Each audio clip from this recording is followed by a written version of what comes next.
जीना जीना रे उड़ा गुलाल, माही तेरी चुनरिया लहराए। रंग तेरी रीत का, रंग तेरी प्रीत का, रंग तेरी जीत का है लाई लाई लाई। रंग तेरी रीत का, रंग तेरी प्रीत का, माही तेरी चुनरिया लहराए। जब जब मुझ पे उठा सवाल, माही तेरी चुनरिया लहराए। जीना जीना रे उड़ा गुलाल, माही तेरी चुनरिया लहराई। क्या क्या तुझे लग गई? लग गई? कहाँ लगी? क्या करती है तू? What? रीत, कभी आराम भी कर लिया कर। दिमाग को भी ना सांस लेना होता है। मम्मी ये ले, डुबोगे? लड़की भी ना, ये ले आ। वो एक पल के लिए भी ये मत सोचना कि मैं नहीं हूँ तेरे पास। अगर मैं आंखों से दिखाई ना दूँ ना तो समझ लेना मैं तेरे दिल में हूँ।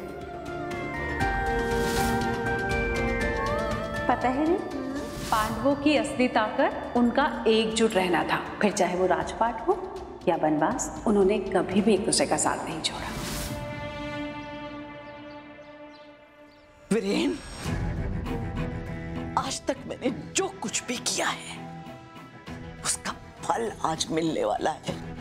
क्या कुछ नहीं किया मैंने, कितने लोगों का इस्तेमाल किया। मैं खुद जेल गई, व्रत रखे, उपवास किए, मुश्किलें झेली, इतना मान सहा आज के इस कीमती अंत को देखने के लिए। हाँ लेकिन। अरे क्या लेकिन, थोड़ी अपनी कल्पना का इस्तेमाल करना। एक फिल्म दिखाती हूँ तुझे, देख। हाँ। ये देख, ये अनुराधा चौधरी की चिता जल रही है। इधर से राघव आ रहा है, इधर से रीत आ रही है।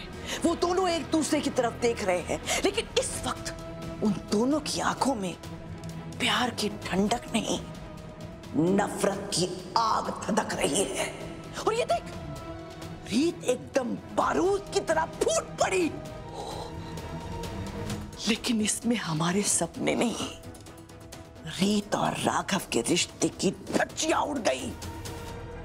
अरे मैं तो कहती हूं तू भी मेरे साथ चल, ताकि हम दोनों अपनी जीत और अपने दुश्मनों की हार का ये तमाशा देख पाए। हाँ माँ, समझ गया समझ गया। तो फिर देरी किस बात की है, साथ में चल के देखते हैं ना ये ब्लॉकबस्टर फिल्म।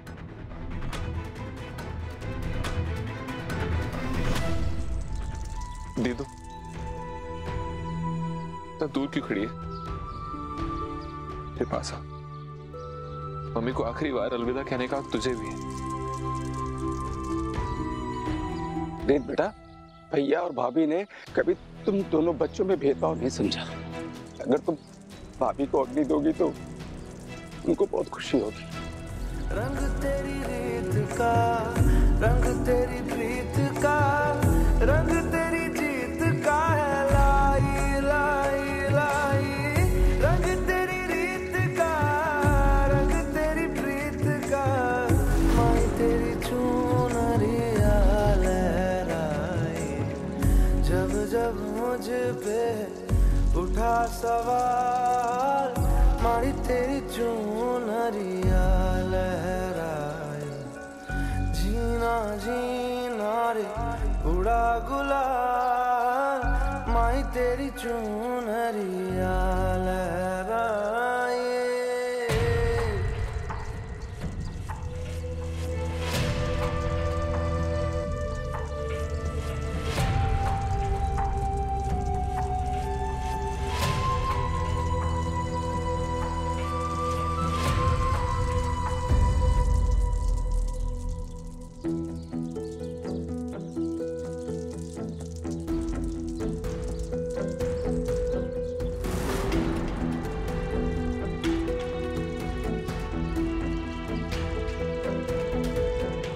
ने अनुराधा जी की आत्मा को शांति दी। बेचारी अनुराधा जी, उनके बच्चों ने इतने बुरे कर्म किए कि उनके अंतिम संस्कार के लिए कोई आस पड़ोस वाला भी नहीं आया, वरना उनके जैसे भली सबकी मदद करने वाली औरत को अंतिम विदाई देने तो लोगों की भीड़ जमा हो जानी चाहिए थी।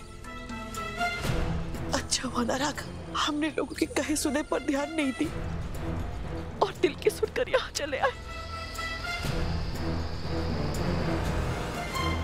स्मिता, खबरदार सुमन, अगर तुमने एक कदम भी आगे बढ़ाया, जिस तरह से तूने भाभी को खोया है ना, हमेशा हमेशा के लिए अपने पति को खो देगी। तेरी माँ ने तुझे फोन किया था ना जब भाभी जी हॉस्पिटल में थी, मिलने तय किया था उसने, लेकिन तू क्यों नहीं आया हॉस्पिटल में? अब क्यों आई है यहाँ? तमाशा देखने आई है? मर चुकी है मेरे लिए, मर चुकी है तू। तेरे फोटो पे हार चढ़ाते हैं हम रोज। भगवान के लिए दफा हो जाए यहाँ से, दफा हो जा।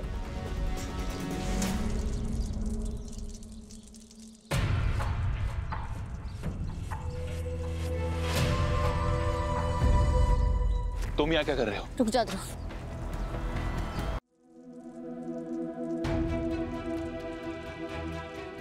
मम्मी हॉस्पिटल में, मम्मी हार्ट अटैक आया। मम्मी राघव से मिलने गई थी। पहले तो राघव ने मिलने से मना कर दिया, लेकिन बाद में जब मम्मी ने मिन्नतें करी मिलने की तो राघव ने मम्मी को इतना भला बुरा सुनाया कि वो सहन नहीं कर पाई और उन्हें हार्ट अटैक आ गया।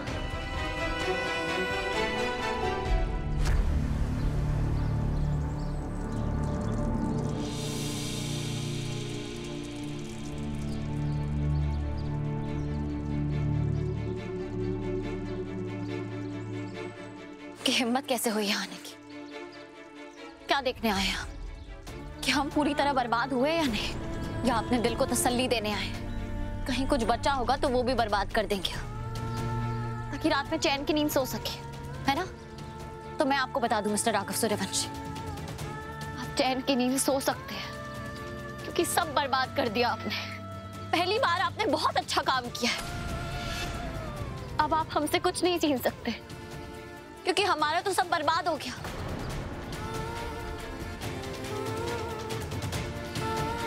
इसलिए अपने झूठे आंसू लेके चले जाइए यहाँ से, क्योंकि मेरी माँ को इनकी जरूरत नहीं है।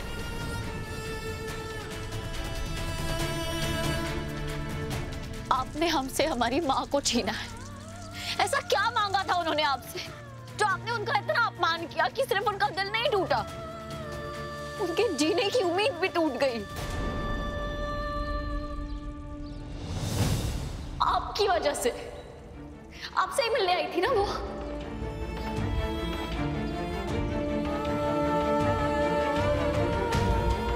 मैंने उन्हें सावधान भी किया था कि आप में जोड़ने का नहीं बल्कि सब कुछ तोड़ने और बर्बाद करने का हुनर है, लेकिन वो इतनी जिद्दी है, अपनी उम्मीद पे टिके रहे और आज उनकी जान चली गई।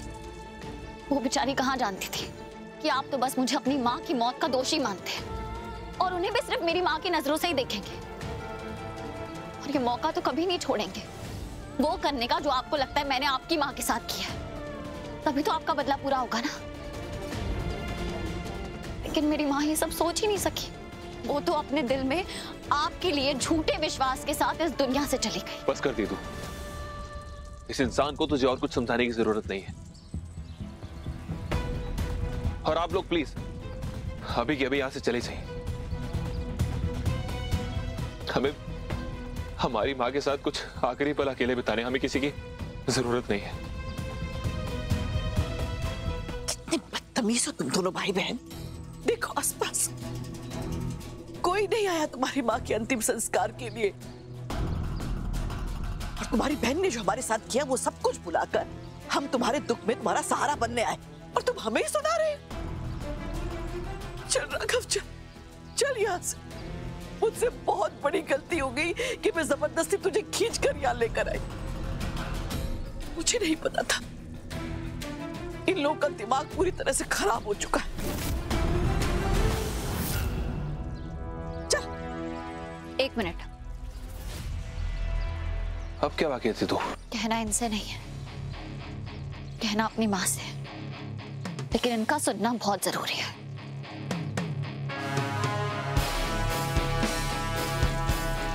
माँ कहती थी कि मैं उस दिन बड़ी हो जाऊंगी जिस दिन मैं अपने आंसू पोंछकर अपने पैरों पे खड़ी हो जाऊंगी। आज मैं बड़ी हो गई हूं। मैं रीत चौधरी अपनी माँ की जलती हुई चिता पे हाथ रख के कसम खाती हूँ कि सूर्यवंशी परिवार, खास तौर से मिस्टर राघव सूर्यवंशी ने हमारे साथ जो कुछ भी गलत किया, मैं एक एक चीज का हिसाब उनसे लूंगी।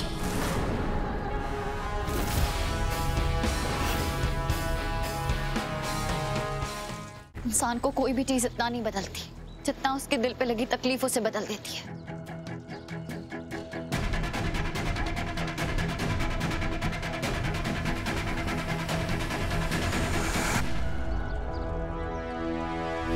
आज मेरे साथ हमारा रिश्ता भी बदल गया।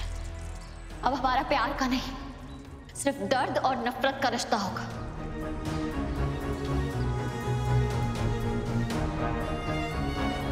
आज तक मुझसे यही गलती हो गई, जो अपना नहीं था उसे भी अपना समझ लिया।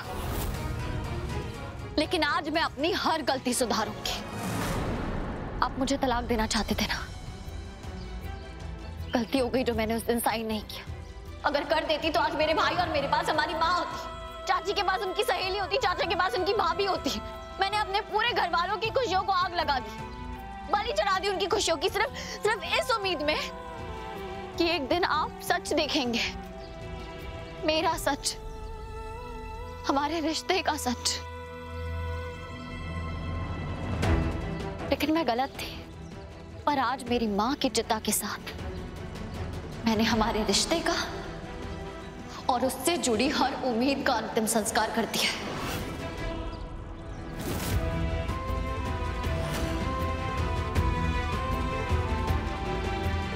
मैं प्रतिज्ञा लेती हूँ मिस्टर राघव सूर्यवंशी, आज के बाद आपको एक पल भी खुश नहीं रहने दूंगी।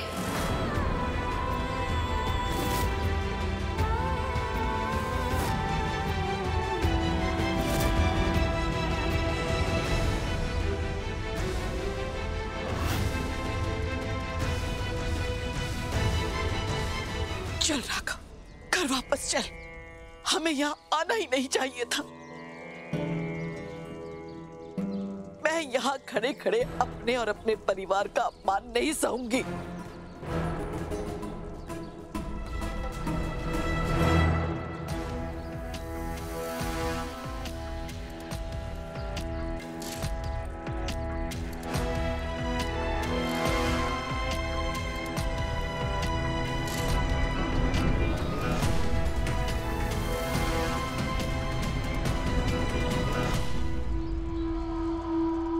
चलो वापस चलने का टाइम हो गया।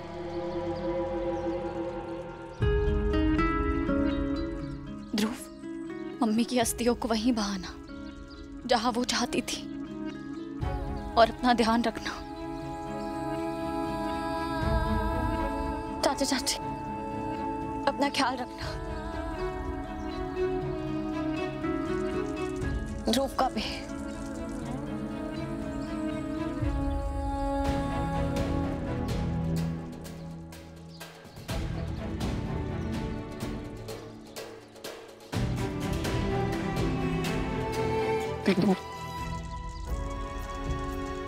सब मुझे छोड़कर जा, कम से कम तू तो मत जा। मुझे इतना अकेलापन तेरी विदाई पे भी नहीं लगा जितना आज लग रहा है। शायद तब मेरे पास मम्मी थी मुझे संभालने के लिए, मेरा ध्यान रखने के लिए। कोई नहीं है मेरे पास। नहीं नहीं ध्रुव, देख मेरी तरफ। अब तुझे रोना नहीं है, बिल्कुल आंसू नहीं बहाने। मैं बेकसूर हूँ, मेरा केस बहुत कमजोर है। मैं जल्दी बाहर आ जाऊंगी, हमें बस थोड़ी और कोशिश करनी होगी। तुझे मजबूत रहना होगा, अपना हौसला खुद बढ़ा, अपनी ताकत खुद बन। तू इतना समझदार है कि तू अपनी उस शादी को तोड़ सका जिसने तुझे धोखे के सिवा और कुछ नहीं दिया है। ध्रुव देख, हम दोनों जानते हैं कि जितना तू मजबूत बनता है ना, तो उससे कई ज्यादा मजबूत है। कभी अपने से ज्यादा ताकतवर के सामने नहीं झुका है। तूने अकेले आखिरी तक मम्मी का ध्यान रखा है। तो अपनी हिम्मत को कहीं बाहर नहीं, अपने अंदर ढूंढ। फिर देख, तू कभी कमजोर नहीं पड़ेगा। और सच में पिछले कुछ सालों में तू बहुत बड़ा हो गया है और तुझे मेरा साथ देना है उस प्रतिज्ञा को पूरी करने में जो मैंने मम्मी की चिता की अग्नि को साक्षी मान कर ली है। हमें मम्मी को न्याय दिलाना है ध्रुव। राघव और उसके परिवार ने हमारे साथ जो कुछ भी किया है उन्हें उसकी सजा दिलानी है। तो मैं तुझसे वादा करता हूं, मैं खुद तुझे जेल से बाहर निकलवाऊंगा।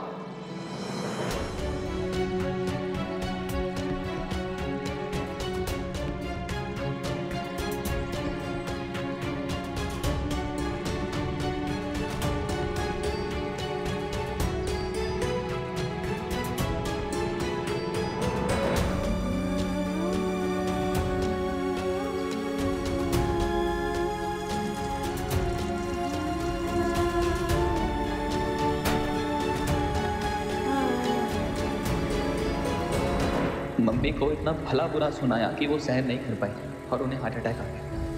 मैं राघव से मिलने गई थी। उस दिन कहा राघव ने मम्मी, राघव अपनी नफरत में इतना आगे निकल गए कि उन्होंने मम्मी को इतना भला बुरा कहा। इतने बेरहम कैसे हो सकते हैं आप राघव?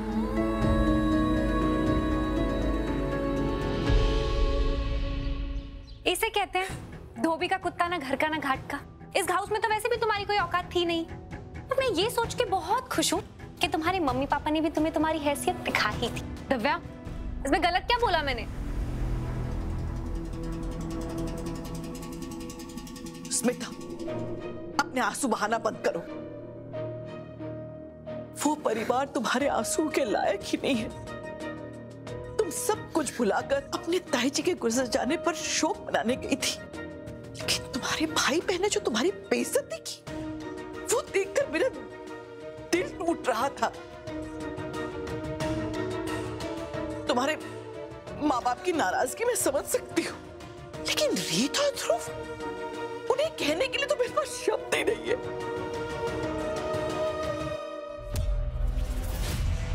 राघव, मुझे माफ कर दे बेटा।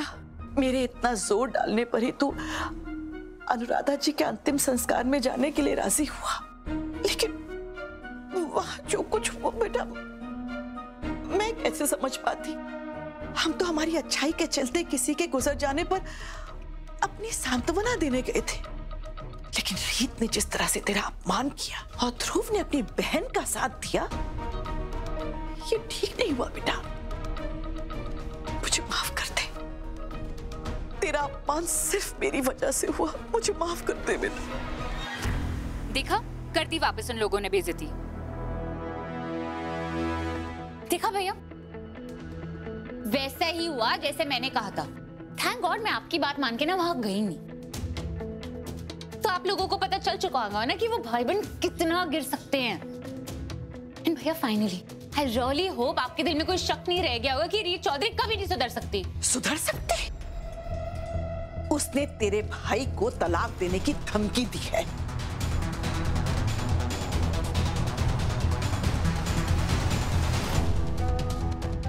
समझती क्या है अपने आप को? मेरा बेटा भी दे देगा उसे तलाक। हाँ, रीत ने तलाक देने की बात की? हाँ पूनम बहू, और तुम्हें इसके लिए बुरा मानने की कोई जरूरत नहीं है। ये बात बहुत पहले हो जानी चाहिए थी। कोई नहीं, जो पहले नहीं हो पाया वो अब हो जाएगा। भेजने दो उसे तलाक के कागजात। मैं खुद वो पेपर्स ले जाकर कोर्ट में सबमिट करवाऊंगी। भैया, बुआ जी ये क्या कह रही हैं? रीत ने अपनी माँ के अंतिम संस्कार पर आपसे तलाक की बात की। और इतना ही नहीं, अगर उनका बस चलता तो वो किराए के गुंडे मंगवाकर हमें धक्के मारकर निकालते वहां से।